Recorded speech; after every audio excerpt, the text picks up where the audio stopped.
if you have this mental illness, you need to look for help. You need to seek help. It lingers on in the lives of some people, and what are the actions that we need to take, when things like this happen? My lecturer gave me he, and that is let my people go. I will have failed it means that I will have failed that subject. That kind of situation destabilizes a girl child. So we don't need to keep quiet. So there should be a kind of office, a facility with professionals.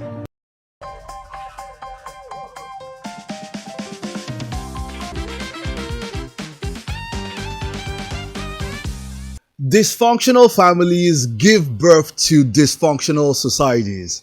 You are welcome to the Happy Family Podcast. And I am your, family member, Tokumbo Oloyede, and I am fondly called Uncle Tokes. And we have our family members here. Happy people! Happy family! This is proudly made possible by the Prowess Pictures Limited, and we would like you to subscribe to our YouTube channel and like, share, comment, and also click on the notification bell so you can be notified anytime we have newer content. Very shortly, we will be getting to meet our family members, and we'll be going on a short break. Welcome back. It's still the Happy Family Podcast, and we're having a swell time here in the studio, and we'll be getting to meet with our, family members and also our special guest. Now, our special guest is special indeed in various ways. We will be getting to meet with her shortly. Yeah, let's start with the head of this family. Yeah, and of course he's going to move around before we get to our special guest. Hey, Papi Sam, if every time Papi Sam hears me like this, someone dashes me money by now. Wow, you should be a multi-billionaire in dollars. It's always on my neck. Ladies and gentlemen, all our viewers out there, we appreciate you. If you are not supporting us, we won't be here. So we are here again with another exciting, episode of the Happy Family Show podcast. And today, like Uncle Tok said, we are going to be discussing a very important topic in our society. So stay tuned. Don't go anywhere. Yep. Hello, everyone. Hello, family. It's always a privilege to sit here and discuss different topics. It is not because we literally want to talk. It is because these are pressing issues within the society and family. True. And as it's going now, the family, once the devil conquers the family, the devil has conquered our society. So we are very particular about our mommies and daddies, our princesses and the princes out there. We want them to be morally upright, and we want the world to be safe for us. Thank you. Please stay tuned. Okay, guys. It's your girl Sassy, the Sarah in the house. Egyptian queen. Thank you. All right, we are here again. Like my papi would say, we are here again. We are here again. Oh, family, we are here again.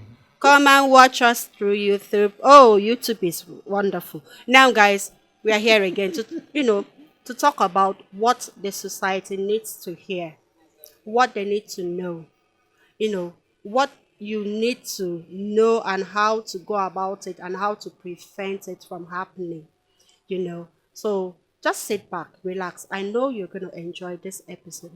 All right. Yeah. So we're so privileged to have a platform where we can talk about the pressing issues in our community, and it's such it's a thing that you need to grab with both hands to learn.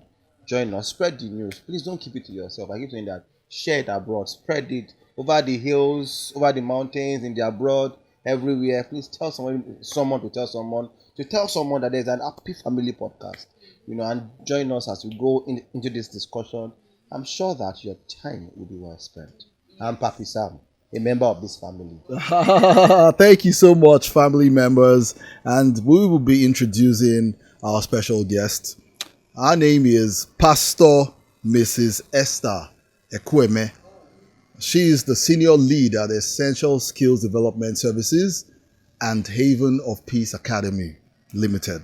She is the holder of a master's degree in guidance and counseling from the University of Lagos and has received additional certifications from renowned institutions including Praise for International. A seasoned teacher with over 24 years teaching experience, she is passionate about young individuals and parents as a parenting and teens coach. She's a volunteer counselor with RCCG Friends of Jesus, a certified facilitator of Dr. John Maxwell Foundation Beyond Success, a certified substance abuse counselor by FNPH Yaba Lagos, a family educator fostering smooth and healthy relationships within the family. She is a member of the Association of Professional Counselors of Nigeria, Lagos State Chapter. She is also a member of the Counselor Association of Nigeria, wife of the Assistant Pastor in charge of Province Admin in the Redeemed Christian Church of God, Ogun 1, and she loves being a positive impact in our immediate community, and she's here to make a great impact in the Happy Family Podcast. Welcome, Pastor Mrs. Esther Ekweme. I'm glad to be here. It's so good. The last time we had this, an episode with you around, it was explosive. Explosive. Thanks for coming again. Thank you. And I believe some families are about to experience a great turnaround. By God's grace. Yes, of course. What we are going to be talking about is sexual harassment with a focus on the female child, but not exclusive. With a focus on the female child, but not exclusive. So, family members, sexual harassment. What do we have to say on this subject matter? Very sensitive. Very sensitive. Yeah. Because it is something that is happening every day under our noses. Some parents are not even aware. Some parents have become victims while growing up. In fact, it's something that you will not even know that the next person have been a victim to it. Because the sensitivity of this topic is that there's been in the olden days stigmatization to it. So it carries over even to this modern generation. People don't want to open up. So I know that by the time we start exploring it, our guests will do justice to that. All right. Thank you very much, ma'am. Yes, family members. Yeah, I think sexual harassment is not limited to the girl child alone. A boy child can also be sexually harassed. All lives matter. All lives matter. Boy, girl. But we have chosen in this episode to focus on, the female gender, the girl child, the adult. So it's not only happening to children. It also happens to adults at workplaces and everywhere. Maybe in even our religious gatherings and some other places. We really need to know what is the impact. How does sexual harassment happen? What constitutes sexual harassment, and what are the effects of this sexual harassment? Like Ine Cynthia, she said it lingers on in the lives of some people. And what are the actions that we need to take, when things like this happen? And if there is anybody out there that is perpetrating such act, what we should do to them, what they need to know. Yeah, and also how a victim can overcome, and what they can do to overcome. Because we are in a stigmatic, if that's the correct word, society where people just label you and all. How can you get free from such a labeling? I know, because I realized, if you listen to the likes of Funke Adejumo, she talked about herself being, I think, raped by her father, if I'm not mistaken. And I was actually in a conference where she shared all that. But of course, for someone to come out to say that, it means she's overcome. A lot of people would die in absolute silence. Yeah, so yeah. Funke Adetubero. Is it Funke? Okay. Yeah, Adetubero. Please, my apologies. Okay, all right. In fact, if you listen to our story, it's so pathetic that at some point I was wondering, is there something on her forehead or on her body that says harass me, touch? And these are not things done by people far away, people in the home, people close to them. People, yeah, people in the home, people close to them. So we'll say pedophile again. That's when adult male are sexually harassing girl child children. But it's just something that we need to look out. Of course, from what you have said now, it is in the family now, not even outside. Not that there someone external is bringing it. No worry. For our viewers, Ma, what is sexual harassment? To those who might not really understand that word, that grammar, what is sexual harassment in general? Ma, over to you. Yes, ma'am. Sexual harassment could be defined as a situation whereby two opposite sex, a male counterpart and a female counterpart are in a setting, and there's a kind of abusive intention or abusive relationship in that settings. Either intention, you are even thinking of it, you are making advancement, or it has already happened. So it's possible, from what you have said, there will be some intention being made or some advancement being made, and then the actual perpetration. So this seemed to me like two stages. Exactly, sir. So I'm exactly. So it depends on the age of the victim now. Let's say the person who is more vulnerable. I could even say that the person who could be vulnerable could be young or old in an office settings. Someone who is having a kind of intention or advancement towards a lady, probably a boss, that lady will not have rest of mind. And that lady or the young woman might be making mistakes in her, because it has to do with emotional. I could remember when I was in school. By the grace of God, I gave my life to Christ early in life. I sing a lot, and by the time I'm singing, I love dancing. I love to dance. And before you could say Jack Robinson, about 3 brothers received me at the same time. And one came to me in person. I told the president, "Oh, I will announce. We have said that no brother should go directly to any sister again." He announced. I never knew that one has already received again, and one could not even talk. So that one went directly to the president. I told the first one. So by the time by the time the president now told me that another person came, we have to pray more. So whenever I want to lead praise worship, the congregation didn't know, the workers didn't know what I was going through. I was becoming down in the spirit that, maybe I will not dance today. So that maybe it is my dance that is. And I was struggling. My parents were struggling to send me to school. No new clothes. Sometimes I could not pay my school fees. So those things were, so advancement could lead, I'm just saying that advancement could lead to emotional trauma, emotional instability for a female child or adult.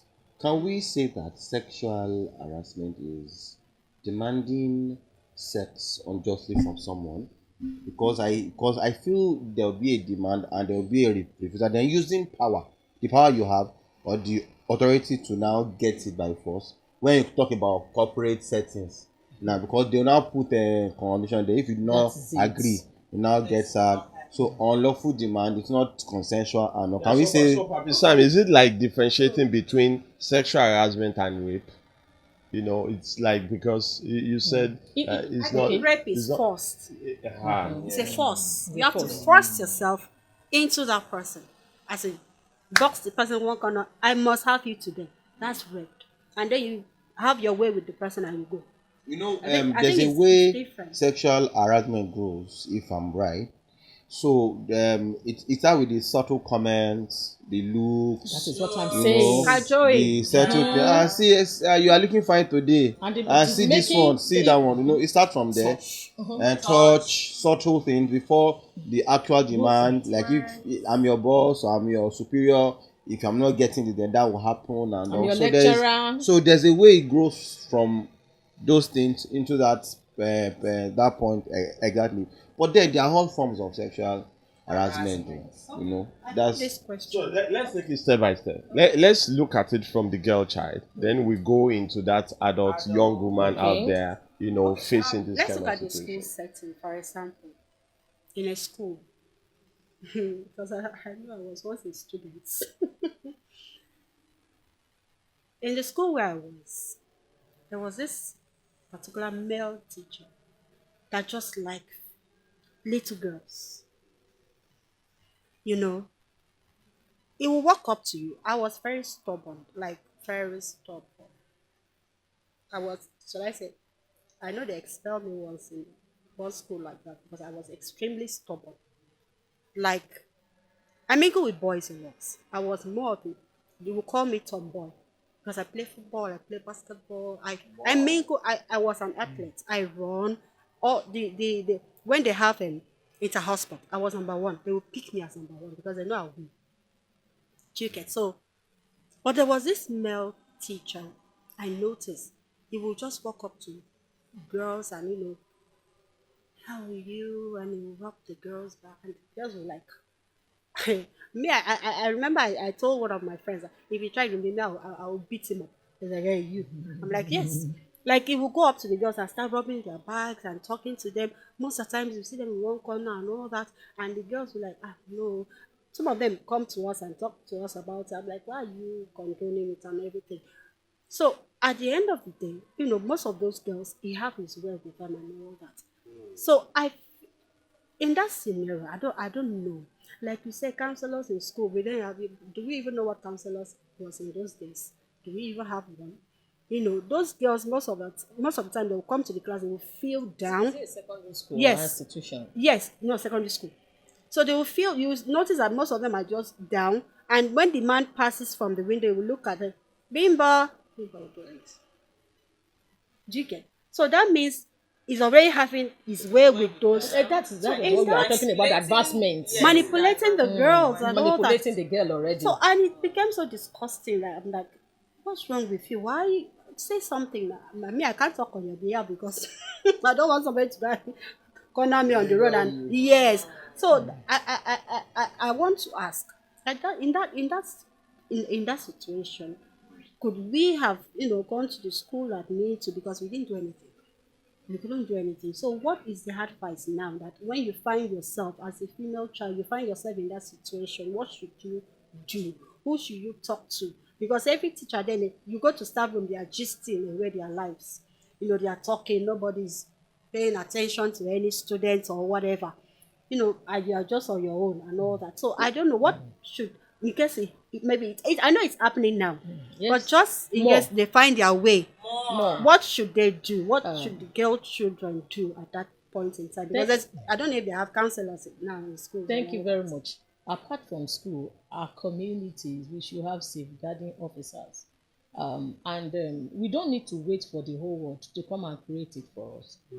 It starts with you and I. You having this in mind to put this together, it's a calling. So I want to say that for each and every one of us, we might get a basic skill to handle situations like this. Then let's get information about the available offices, facilities who handle situations like this. We shouldn't keep this to ourselves. Let's keep saying this wherever we have teenagers, pre-teenagers, and children. We have people who abuse 5-year-old children. So we are not talking about teenagers alone and the young adults. So, and that thing will make that child to be destabilized. Exactly. I'm talking from personal experience. I wanted to write examination at the higher institution, and then a friend of mine just brought love letter to me that his our uncle wanted me to be in a relationship with her. I don't read ahead of time, and I had examination about 2 days after. So the time I wanted to start reading, I couldn't concentrate. It was my lecturer gave me he, and that is let my people go. I will have failed it means that I will have failed that subject. If not that he gave me he that, oh, this lady is not like this. So what I'm saying is that kind of situation destabilizes a girl child. So we don't need to keep quiet. So there should be a kind of office, a facility with professionals. Because for the abusers, It is a mental illness that leads to that. Either they've been abused when they were young, or they have been exposed to pornography. Pornography is the most visited site as yeah, okay, in the world. It's the most visited site in the world. So what we are saying is that the abusers too might need help, and our children should not keep quiet, because this traditionally have handled cases where this lady kept quiet for close to 10 years, and at a point whenever he sees religious leaders, he say, she is just one of them, looking for father's figure, to take advantage of the vulnerables. So looking for father figures and believing that this person is a religious leader, did not know that this person has to be a predator. And she fell into the hand. A lot happened, Someone and she was supposed to trust. years later in the institution, this person will send porno, sent this, is nude, requesting for her own nude. She was managing it until this was becoming a psychiatric issue. But one day, the mother started bonding with her. Nobody knew what she was going through. She even tried to commit suicide. And she was referred to neuropsychiatric hospital. But at the end of the day, one fateful day, she just did a voice note to the mother explaining what this person had done. And the mother reported to the facilities available, the professionals, in their immediate community. But when they brought them together, this man denied it. He denied it. He said because there's no evidence. Yes. But if the awareness had gone ahead of that time, by the time the man was not, he made advancement for months before he could Get to that have level. his way. Yes. So if the lady had seen, and herself and the mom were not all these mom that we always blame, stigmatize and all that. So if this lady had someone to confide in that could take it up from there, it wouldn't have gotten to this to that Mommy, stage. my question. That question has not been answered. Like, in that school setting, what should those students have done when there is this teacher always after them, also probably sexually harassing their friends and so on? It has been answered. It's been answered. I said that if we have an officer, either a psychologist or professional counselor, who has already bonded with the student, connected with them. It may not even be a professional counselor.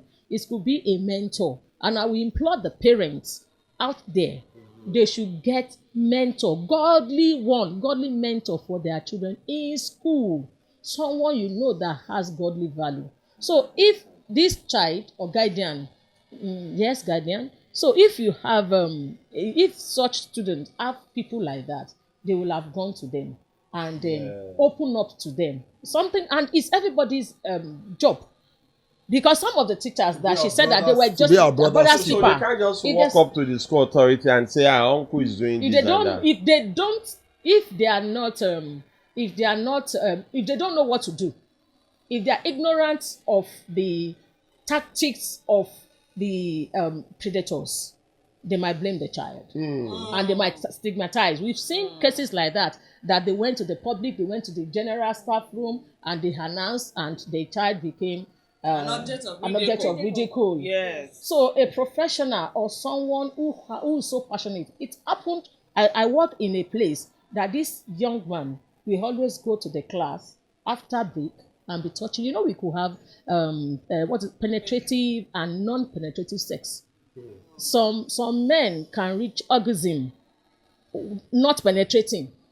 So this man will go to classes and be touching guest child, and doing that, he was doing it. He would come to my class then, where I was working then, and I will be looking at it. By the time I frown my face, he will leave, until another teacher was just gisting and say, what do we do about this man? We touch female teacher. He even tried to rape a female teacher, passing along his house and all that. A female teacher. Yes, he entered the house. I said we came to greet, and but the lady could fight him. So when I heard that, I said, "Oh, I will report to the school head." Which I did, and she said, "Oh, and somebody like you will want me to keep it confidential." that how will I handle it? I said, just tell him that some teachers came to report so that he will not know who is reporting and he will not leave the person's class and go to other classes. Oh, I said, okay, I will take it off from there. Do you know that this man reported back to me that, oh, can you imagine that some people reported me to our head? She called me. I said, if you are doing that, please stop. He stopped. But thereafter, he predated somebody in his neighborhood. So it is everybody's job. You don't need to wait for it to happen to your child or happen to someone close to you. By the time that you see the predators, exhibiting those characters, speak out to someone who can caution, who can help them, because they too, I see it as a form of a mental illness. So I think we should also look at it rather in another way. English. We should look at it in another way, such that if we have a case where the school is not believing the child and is not accepting that reality, I feel that schools should learn to investigate issues, and check it around well before they even conclude on it, because we've seen cases on the social media that things will happen. The school will deny, they will say it's not true, and then aftermath of investigation, they will now realize that indeed it happened. I think schools should come to a point where they can really take time to investigate and handle the issues. Not only schools, churches, organizations, so that these things can really be nipped in the bud. Even if it is the head of the school or the management of the school that is involved, it should not be excused, And like you said, earlier, that abuse is a vicious cycle. So somebody that's been abused before has a 100% tendency to abuse somebody else. So that means that if you have been abused before, the reason why you need to speak up is so that you can heal and not grow to the point of abusing somebody else, so that the cycle can be broken. What do you say about someone who was abused as a toddler, but he can remember? I mean, a toddler, 3 years old, pretty young. I've been sexually abused as a toddler. I was abused by my aunt sexually. Penetrative, sex and all. And I mean, it happened for a period. I was so young. I'm surprised I can remember, because I was really And that's how really young. Yes. Yes. And That's to show that it's traumatic. Yes. For you to Yes. remember that shows that And sexual even if it's abuse not is actually traumatic, even if And- it's not, see, Remember. these are the mind from It's important to hear the story. Okay, all right. And I found myself abusing a child too. At the age of, I think I was about 12, 13, I abused a toddler too. I did. And I don't think she was more than 2 or 3. Of course, it wasn't penetrative. But I made some moves. A habit has been learned. Already, Exactly now, something they see something the soul. had been passed on. And and that's why families are important. I mean, I was left in the care of a guardian. That's an aunt. And that happened. I mean, to what extent can a parent supervise, the day-to-day lives of their toddlers, their children, and groom them to a point where they can be defensive enough to say, no, you can't do this. And speak out, yeah. We are in a climate where we don't believe that a child has a mind and a child has a voice. But we need to realize that from age 0 to age 3, the child has a mind already. So the mind may not be fully formed, but it has the ability to store information, so that as they grow, they remember childhood, they remember things that may have happened to them, either traumatic or not. And parents should stand guard, even because if you look at all these stories closely, most of the time, in my experience, it's either something that's happened in the childhood. That's why in some of the forms that you feel when you need help, they will say, can you link this issue to your childhood? There's always something there. And both parties should be handled, even if they are influential. And then, like you said earlier, both parties need help. The abuse, the abuser. And then there's a party that we don't talk about, the people that may have experienced or see the trauma happen. So 3 things: the victim, the perpetrator, and somebody that probably witnessed it.